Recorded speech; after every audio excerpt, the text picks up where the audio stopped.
안녕하십니까, 공병호입니다. 오늘 외신을 전하는 그런 국내 신문을 보니까 두 가지 여러분들 기사가 아주 흥미로웠습니다. 하나는 도널드 트럼프 후보의 장녀되는 이방카, 우리에게 굉장히 잘 알려져 있죠. 특히 이제 트럼프 1기 행정부에서 선임 보좌관 역할을 맡았고, 그 다음에 이제 트럼프 대통령 아버지죠. 큰 신임을 받아가지고 트럼프 1기 때는 굉장히 왕성하게 활동을 했기 때문에 그 남편 때는 쿠슈너입니까? 사모펀드를 운영하는 그런 투자가죠. 이제 두 사람이 혁혁한 그런 활동을 했고 많은 대중들에게 깊이 이제 인상을 남긴 인물인데, 이번에 이제 5월 11월 6일 날 이제 트럼프 후보의 당선이 거의 확정이 되고 난 다음에 플로리다주의 팜비치 컨벤션 센터에 연설을 하기 위해서 이제 가족들이나 최측근들이 이제 모임에서 첫 번째는 그 권력의 가장 지근거리에 있는 사람이 힘을 많이 갖고 있는 거지 않습니까? 이제 이번에도 보니까 당선인이 있고 그 다음에 이제 부인이 있고 바로 그 옆쪽으로 약간 뒤쪽으로 부통령, 그 다음에 부통령 인도계 부인, 그 다음에 이제 장남, 트럼프 주니어. 이제 그 사진에는 이방카가 안 보이죠. 가장 먼 거리에 멀찌감치 이렇게 자리를 잡고, 그 다음에 특별하게 이제 주목할 만한 것은 대개 이제 그 유명인들이 공식적인 석상에 등장할 때는 옷의 컬러라든지 이런 부분들, 옷의 스타일 같은 것을 대단히 신경을 쓰지 않습니까? 왜냐하면 대중들은 그 옷의 색깔이라든지 스타일에 대해서 그냥 옷을 잘 입었다 정도가 아니고 어떤 메시지를 받기 때문에, 공화당이 여러분 아시다시피 전부 다 붉은색이지 않습니까? 예, 민주당 색깔인 푸른색 옷을 입고 등장한 겁니다. 그리고 당선인으로부터 굉장히 먼 거리에 서 있는 거죠. 그 이야기는 권력의 중심으로부터 이제 밀려났다는 것을 뜻하지 않습니까? 예. 그리고 오늘 또 이제 한 가지 11월 5일 날, 당일 투표일 날 바이든 대통령의 부인인 질 바이든 여사가 투표장을 향할 때 또 공화당 색깔인 붉은색 옷을 입은 겁니다. 그건 뭐 분명한 메시지가 있는 거죠. 질 바이든 여사가 끝까지 대통령 선거전에서 완주하기를 그렇게 고집했던 인물 가운데 하나니까 이제 민주당의 수뇌부나 이런 사람들에게 대해서 대단히 불만스러운 메시지를 전하는, 그게 이제 옷 색깔로 드러낸 거죠. 이방카 트럼프 후보의 장녀도 대통령하고 굉장히 이제 소원한 관계가 된 겁니다. 그 이번에 대선 과정에서 일체의 찬조 발언이라든지 연설 같은 게 없었지 않습니까? 사위도 마찬가지고 딸도 마찬가지고, 권력을 쥐게 되면은 이제 가족이든 뭐든 간에 권력의 중심자하고 거리에 따라 가지고 이제 권력의 배분이 달라지죠. 장남은 상당히 믿음직하게 보이네요. 제가 볼 때는 연설하는 거나 그다음에 이제 한국에 와가지고 활동하는 것이 대외적으로 알려지는 걸 보게 되면은 제 입에서는 자연스럽게 장남은 장남이구나 그런 생각이 드는데, 외신 보도들이 계속 나오는 걸 보니까 장남, 생긴 것도 아버지와 달리 좀 소탈하게 생겼지 않습니까? 트럼프 주니어가 아버지의 신임을 받으면서 트럼프 행정부의 제2기 핵심 참모로 부상하기 시작했다.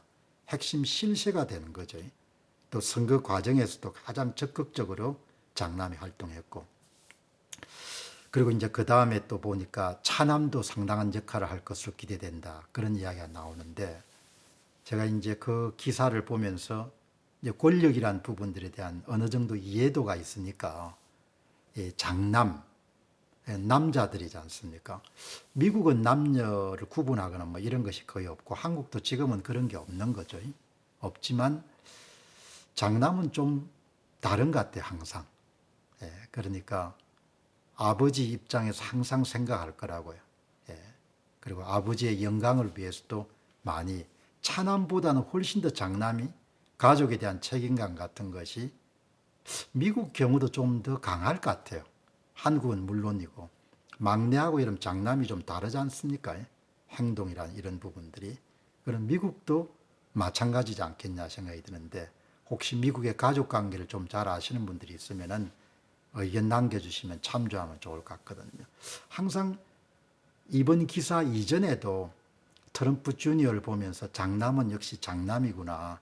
그 밑에 이제 동생들이나 이런 경우가 굉장히 많으니까 그 동생들을 다 이제 아우러서 집안에 이제 이렇게 단결력 같은 걸 강화해야 되고 동시에 이제 아버지가 재임 기간 동안에 최선을 다할 때 그러니까 이번에 이제 벤스 이런 부통령을 임명한 과정에서도 트럼프 주니어의 역할이 컸다는 그런 보도들이 많았지 않습니까? 그 이방카는 그 사이에 이제 대통령하고 이제 트럼프 후보하고 약간의 그런 간격이 있었던 것 같아요. 간격이 있었던 것은 이제 아버지 입장에서 보면 자식들을 다 키우더라 자식들의 특성이나 강점 같은 걸 잘 아니까 이방카가 조금 개인적인 야심이 강하지 않나 이렇게 생각이 들거든요. 그러니까 트럼프 후보의 입장에서는 이방카가 전면에 등장하는 것이 득표 활동에 도움이 안 된다고 판단할 수도 있었겠죠.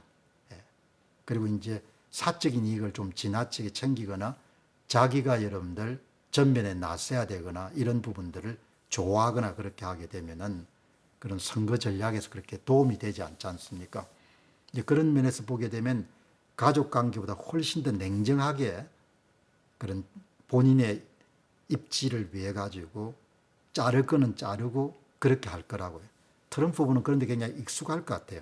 아무리 가족이지만 본인이 크게 이렇게 진군하는데 도움이 안 되면은 관계나 이런 부분을 정리하는데 굉장히 익숙하지 않겠냐 그렇게 보는데 어떻든 그 내부에 어떤 상황이 있는지 모르겠는데 대통령 눈에 벗어난 거죠.